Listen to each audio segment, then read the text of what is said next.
بسم اللہ الرحمن الرحیم۔ سب سے پہلے انہوں نے کہا ہے کہ کلمے کی تعریف، کلمے کی ڈیفینیشن کیا ہے، اور کلمے کو ہم انگلش میں ورڈ کہتے ہیں، تو اردو میں انہوں نے کہا کہ بامانہ مفرد لفظ کو کلمہ کہتے ہیں۔ اب اس کو لفظ بلفظ سمجھتے ہیں کہ انہوں نے بامانہ مفرد لفظ کو کلمہ کہتے ہیں، ایسا کیوں کہا؟ تو جب انہوں نے پہلی قیدی لگائی بامانہ، تو اس کا مطلب ہوا جو بھی بے معنی کوئی لفظ ہوگا، بے معنی جو بھی لفظ ہوگا، جو بھی ورڈ بے معنی ہوگا، تو اس کو ہم کلمہ نہیں کہہ سکتے۔ مطلب جب ہم کہتے ہیں چائے شائی، چائے تو کوئی کلمہ ہے، اس کا ایک معنی ہے، لیکن شائی کا کوئی معنی نہیں۔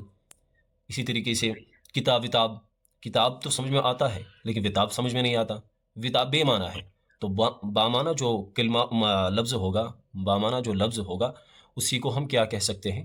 کلمہ کہہ سکتے ہیں، بامعنی۔ اس کے بعد کہا ہے مفرد، اکیلا ہو۔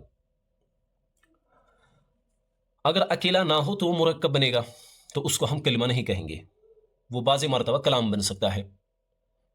ٹھیک، اگر بامعنی ہوگا، اگر وہ کوئی معنی دیتا ہوگا تو ہم اس کو کلمہ کہہ سکتے ہیں۔ اور اگر مفرد ہوگا، مفرد ہونے کا مطلب یہ ہے کہ وہ اکیلا ہو، جیسے زید ہے، اکیلا ایک لفظ ہے، کتاب ہے، اکیلا ایک لفظ ہے، کرسی ہے، اکیلا ایک لفظ ہے۔ تو اکیلا جو بھی لفظ ہوگا اور وہ بامعنی ہوگا، اس کو ہم کیا کہیں گے؟ کلمہ کہیں گے۔ اب بات سمجھ میں آ گئی؟ بامعنی ہو اور مفرد ہو، مفرد ہونے کا مطلب ہے کہ بالکل یکتا ہو، ایک ہو۔ ٹھیک، بامعنی مفرد لفظ ہو، اس کو ہم کلمہ کہتے ہیں۔ اور لفظ کس کو کہتے ہیں؟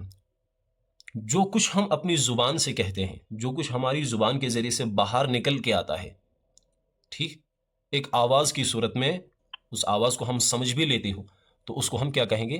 لفظ کہیں گے۔ منہ سے نکلی ہوئی بات کو ہم کیا کہیں گے؟ لفظ کہیں گے۔ بامعنی سمجھے آپ کہ جو بے معنی ہوگا، بے معنی کا مطلب میں نے سمجھا دیا آپ کو، جیسے چائے شائی، شائی کا کوئی مطلب نہیں، لیکن چائے کا کوئی ایک مطلب ہے۔ مفرد مطلب ہے کہ ایک لفظ، اکیلا۔ ٹھیک، اور لفظ کس کو کہتے ہیں؟ کہ جو بات بھی انسان کے منہ سے نکلی، اس کو ہم کیا کہتے ہیں؟ لفظ سے تعبیر کرتے ہیں۔ یہ تینوں چیزیں جب مل جاتی ہیں ایک ساتھ، تو تب وہ ایک کلمے کو جنم دیتے ہیں۔ اسی وجہ سے انہوں نے کہا بامعنی مفرد لفظ کو کیا کہتے ہیں؟ کلمہ کہتے ہیں۔ اسی کے انہوں نے پھر انگلش میں بھی ڈیفائن کیا ہے، there are 3 types of word۔